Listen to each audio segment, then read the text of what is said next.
Napupuna ko. Sa loob pala ng opisina ni CEO. Hindi ka na nagkikikibo. Bakit ba?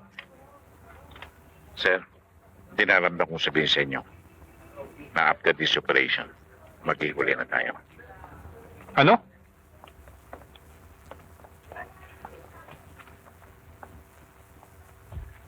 Bala ko lang hong magretiro. Sawa-sawa na ako sa pagpatay ng kapwa Pilipino. Hindi ko na kaya simuray. Sukan-suka na ako.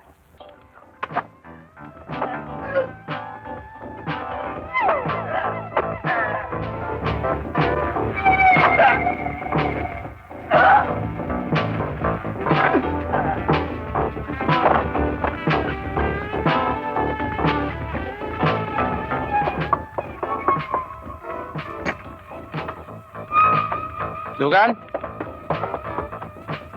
Dugan? Dugan?